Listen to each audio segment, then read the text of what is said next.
So I'll just introduce myself, so Katie's getting set up here.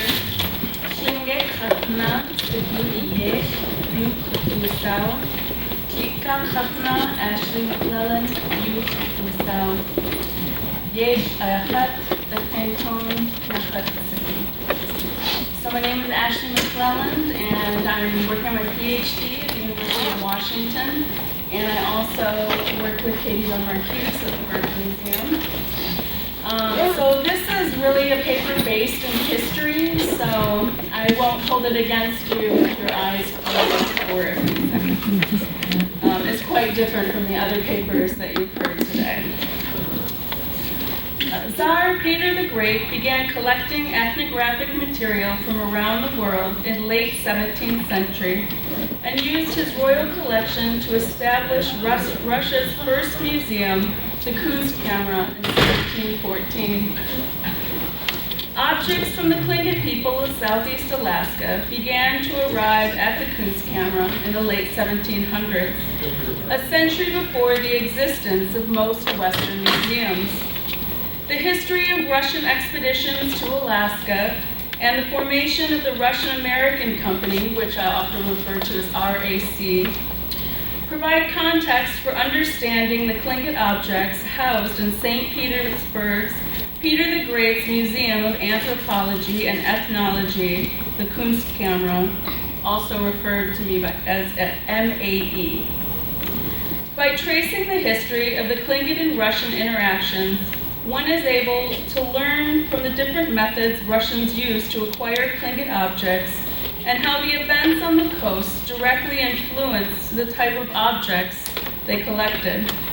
By combining historic information with the collections, this lecture examines the family tree of Russia's collectors in Alaska and illuminates the complex relationship between the Russian Empire, the Russian-American Company, and the Tlingit people. It is impossible to tell the story of Alaskan exploration and settlement without discussing Peter the Great and Russia's Romanov dynasty. The desires and official policies of Russia's royal family played a pivotal role in the development of both Alaska and the MAE. In 1682, 10-year-old Peter Romanov and his 16-year-old cousin Ivan became co-rulers of Russia until Ivan's death in 1696. After this date, Peter ruled alone until his death in 1725. At the age of 25, Tsar Peter toured Europe for over a year and was impressed by the modernity of Europe and its shipbuilding techniques. Influences of his tour are exemplified by the Tsar's naval pursuits, education reforms, and his fascination with curio cabinets. Tsar Peter's desire to claim marine trade routes and become a major maritime power was the catalyst for his ambitious explorations of eastern Siberia and the shore beyond. In 1719, Peter sent Ivan Evernov and Fedor Luzin to explore Siberia's eastern coastline. Although the sailors never caught sight of America, they returned to St. Petersburg in 1722 with a map of their nautical discoveries. In 1724, the Tsar ordered another expedition, the first Kamchatka expedition, to be led by Vitus Bering and Alexei Cherkov. With this expedition, the Tsar hoped to learn if there was a land bridge connecting the coasts of Siberia and America. Sadly, the Tsar died in 1725, just as the expedition began their long trek east. One of the crowning achievements of Peter the Great's rule was the foundation of the MAE in 1714. In 1724, the museum merged with the Russian Academy of Sciences, and in 1728, the Kunstkamera, a German term for a cabinet of curios, was built to house the Tsar's personal collection. The museum strove strove to, quote, promote and facilitate enlightenment in Russia, end quote, and the Tsar requested that all objects acquired by Russian citizens during their travels be delivered to the museum. Tsarina Anna came to power after the death of Peter the Great's wife, Catherine I. In 1733, Tsarina Anna approved the Great Northern and first academic expedition to America. This expedition would be comprised of 2 ships, the St. Peter, commanded by Vitus Bering, and the St. Paul, overseen by Alexei Cherkov. Due to the complications during the long journey through Siberia and difficulties during the shipbuilding process, the expedition did not sail from Kamchatka until June of 1741, a year after Tsarina Anna died. It was left to her heir, Tsarina Elizabeth, to oversee the rest of the journey and process any new information. Despite being separated by heavy fog, both Bering and Cherkov made contact on the coastline of America in July 1741, but they did not make contact with the native population. The overall failure of this expedition did not impress the new Empress Elizabeth, and she was not interested in funding further Eastern explorations. By the 1760s, there was a new Tsarina, Catherine II. Catherine II was an enlightened ruler, much like Peter the Great, and supported social reforms for the Russian people. Throughout the 1760s and 1770s, Russian traders and trappers worked on subjugating the Alaskan natives in and around the Aleutian Islands, and they soon comprised the workforce the Russians needed to be successful in the fur trade. One entrepreneur named Grigory Shilkov had high hopes for a Russian colony in the Americas. His company, Shilkov-Golkov, was one of the most successful companies, along with Lebedev Lestochkin. In 1784, Shilkov received Catherine II's blessing to establish a permanent Russian settlement in Three Saints Bay on Kodiak Island. In 1788, an official expedition to explore the coast of southeast Alaska was ordered by the Governor General of Irkutsk, I.V. Yakobi. Dmitry Bakharov and Gerasim Ismailov were instructed to make contact with the native people and claim the region for Russia. The ships traded with the Tlingit people of Yakutat in the Tua Bay. There they obtained many furs and 2 slaves.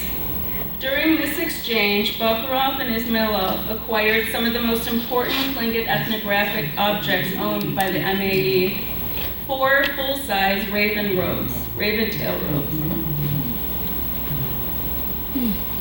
Few examples of these geometric chief robes exist today, and many are only fragments. It was with the help of these complete examples that the master weaver Cheryl Samuel was able to research and revive the old weaving style. Other significant objects collected on this voyage include a painted rattledboard and a painted piece of leather. These objects are important because they prove beyond a doubt that the Northern Formline design system was fully established by 1788.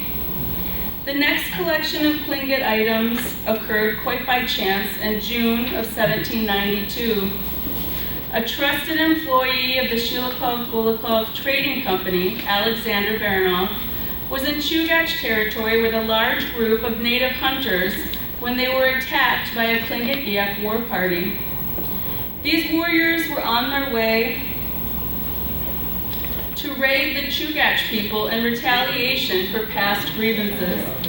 The native warriors caught the Russians and their Kodiak companions completely off guard in the dead of night. There were deaths and casualties on both sides, but the Tlingit and Eyak warriors were eventually driven off by a Russian warship. In his letter to Shilkov detailing the attack, Baranov mentioned that he sent, quote, 2 complete outfits of armor, one to you and the other to the commandant of the post. It is possible that other participants took Tlingit souvenirs that day, and if the parties involved followed Russian protocol for the collection of ethnographic items, it is likely that these pieces made their way to the Kunstkamera in St. Petersburg. No objects in the MAE collection list Baranov as the collector, but this does not mean that these objects were not delivered to the museum. There are full sets of Tlingit armor at the MAE that have no collection information, and perhaps the 2 sets of armor Baranov sent are among these anonymous pieces. It is important to note how the collection methods used by Bakarov and Ismailov enabled them to acquire very different objects. The raven's tail robes they collected were extremely valuable cheap garments and were procured during friendly trade. They were cherished objects that were exchanged for valuable Western goods, including a Russian copper coat of arms. Baranov, on the other hand, acquired his objects after a bloody battle. Armor, helmets, and weapons were readily available to Baranov after the clash and were taken from the bodies of dead Tlingit warriors. The tools of warfare were also highly valued objects in the Tlingit community, yet the history of their collection was not amicable in any way. After firmly establishing forts and depot centers in western Alaska, the Russians were ready to create settlements in Tlingit territory. In 1793, Baranov sent E. Pertov to Yakutat Bay with a large hunting party, but the visitors were not well received. Baranov was not dissuaded by this, however, and in 1794, 10 Russians and 1,000 native hunters arrived in Yakutat Bay to negotiate a land settlement with the local Tlingit population. Back in St. Petersburg, Tsar Paul I was fully aware of the profits pouring in from the American colonies and decided to get involved. In 1799, by official decree, Paul I consolidated the Shilakov-Golikov and Lebedev-Vostochkin companies and formed the Russian-American Company. The RAC, as it is known, was Russia's first joint stock company, and it came under the direct authority of the Ministry of Commerce of Imperial Russia. In 1799, the Russians also celebrated the establishment of their first fort in the Sitka area. Redoubt St. Michael. Opposition to Russian occupation is evident by simultaneous attacks in June 1802. Tlingit warriors destroyed the Russian fort just north of Sitka, while a simultaneous attack on a large Russian hunting party led by Ivan Urbanov was carried out by Tlingits from Cape and Kuyu. An additional attack on the Yakutat fort was planned but never commenced. This was a well-planned military maneuver that involved multiple villages and battle sites. The attack on Redoubt St. Michael was strategically planned and involved groups of warriors arriving by both land and sea. Oral history explains how the Kiksadi of Sitka had become increasingly unhappy with the Russians, their abuse and disrespect. In August of 1804, an officer in the Imperial Russian Navy by the name of Yuri Lysiansky arrived in Sitka on his around-the-world tour. Baranov was extremely happy to see the masts of the Neva warship when he arrived in Sitka Bay. One evening, Baranov boarded the Neva with a collection of Tlingit objects looted from abandoned Tlingit dwellings. Lysiansky was impressed by the quality of these objects and remarked that the helmets were, quote, very ingeniously cut in wood and painted with different colors. He had found them in the habitations he had destroyed, end quote. One Tlingit war helmet delivered to the Kunstkamera by Lysiansky most likely depicts a bear. The menacing figure was not only created for protection, but also for intimidation. Once the Russians engaged the Sitka Tlingit in battle, their villages had the villagers had abandoned their dwellings and took up residence in their fortified structure on Indian River. After a long siege on the Tlingit fort, the Russians discovered that the Tlingit people had quietly evacuated the premise, and Sitka was now in the hands of the RAC. Most of the objects that Lydiansky brought back from Sitka were war trophies, stolen property, and grave goods. Not only were objects acquired after the Tlingit abandoned their village, but also their fort. After clearing out anything worth keeping, the Russians destroyed the Tlingit fort and built their own on the same location. As part of clearing out the space, Baranov destroyed hundreds of graves, but not before collecting any objects of interest. Once again, Baranov's collecting techniques were salvage efforts after a conflict, as opposed to a friendly exchange of goods, and he eventually opened his own museum in Sitka. It's not known which objects he kept for display, but the collection was said to be significant. It was during Tsar Alexander I's rule that the fort in Sitka was destroyed. It was up to him to protect and maintain the Russian colonies. Yet 3 years later, the settlement in Yakutat was destroyed, and the Russians never resettled there. Tsar Alexander I sent Russian naval forces to support the RAC settlements, and this allowed them to retain their claim to Alaska. In January 1818, Ludwig August von Hagemeister relieved Baranov of his duties as chief factor. Baranov had presided over the Russian colonies for 25 years, and the goodbye given to him by the native population was one of respect. Hagemeister did not stay in Sitka for long and quickly appointed Lieutenant Ianovsky to take over as chief manager of the company.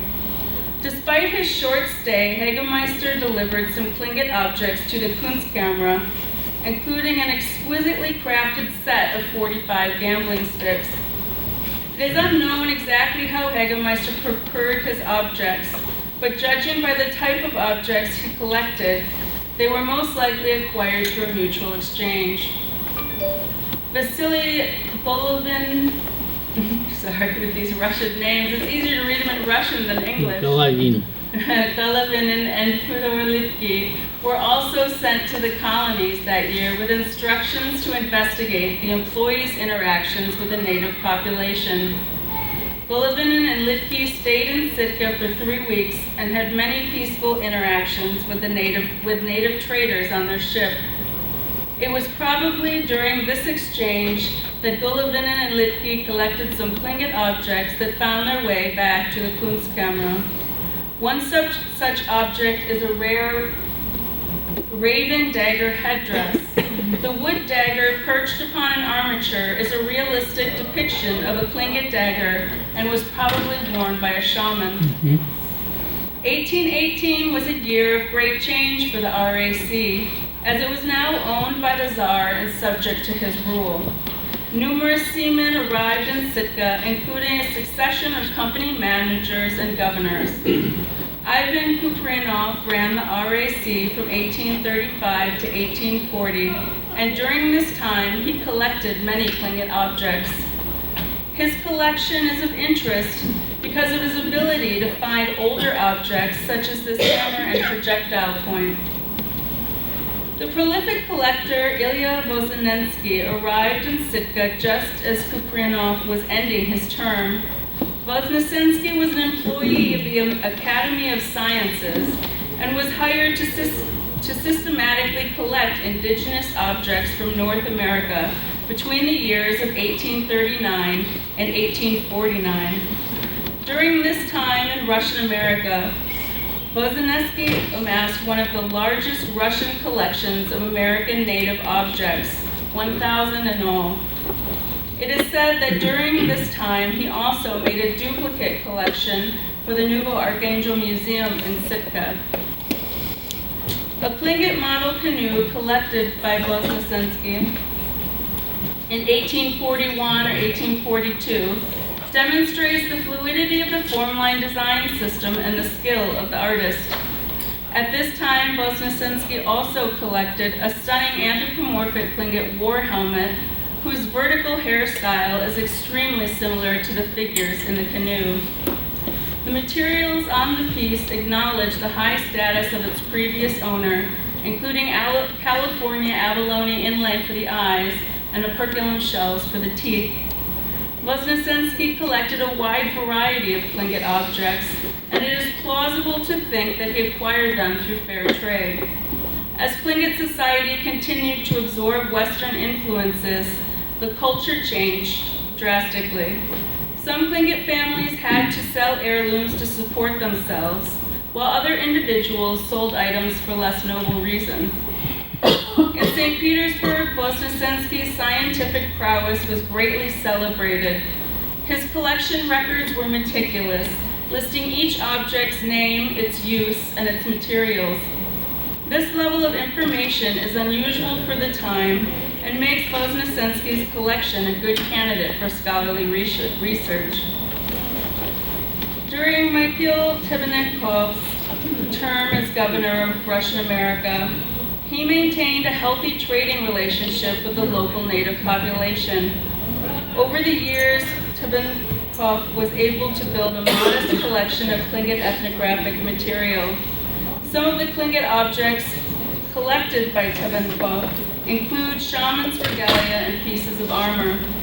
The role of these objects within the Tlingit community had changed, and so some were willing to part with them for a price.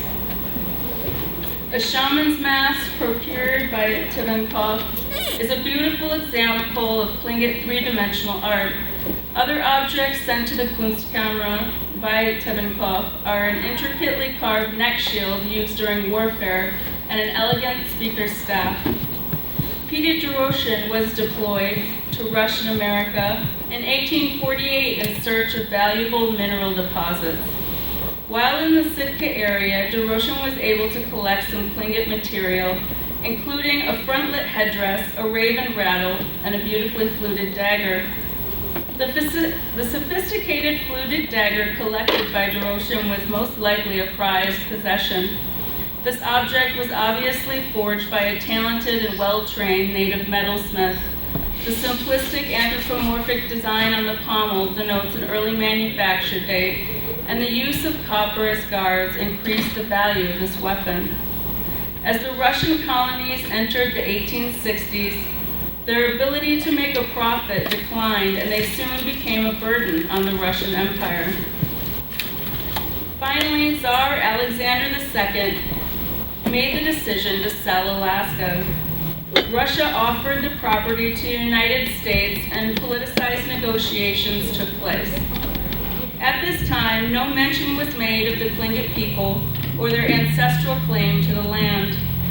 Instead, both countries focused on their shared interest of expelling the English from North America. In 1867, American Secretary of State William Seward purchased Alaska from the Russian Empire for $7.2 million. It was during the time of transfer that the Tlingit objects housed in the Sitka Museum disappeared. It was reported that the museum was looted by U.S. military personnel, yet this has not been proven. An American captain by the name of Edward G. Fast is thought to have acquired some of this material, although it's not entirely clear how. During his 10-month stay in Alaska, Fast amassed an important collection of over 600 objects. This included a number of daggers, at least 7 that Fast sold to the Peabody Museum at Harvard. The location of the objects from the Sitka Museum is still unknown today. A Russian missionary by the name of Grigory Chudnovsky was able to acquire a large amount of Tlingit objects in 1890. Oh, sorry, missed a slide there. These are the daggers that ended up at the Peabody Museum, sold by Edward Fast.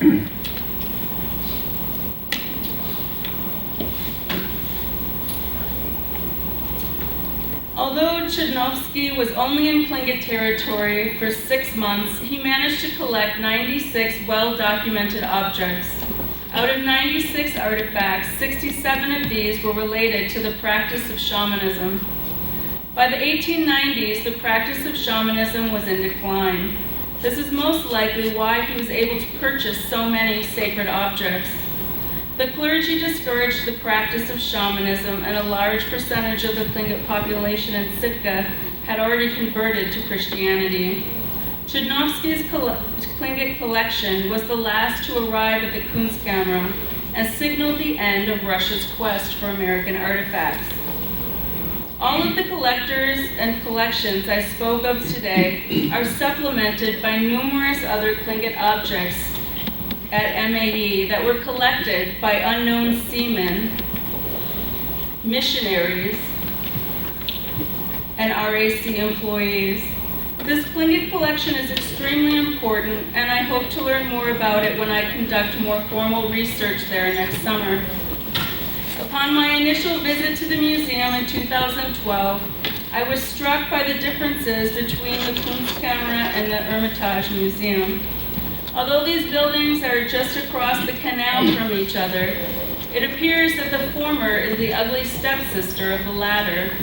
At the Hermitage, they have maps in English and offer English-speaking tours.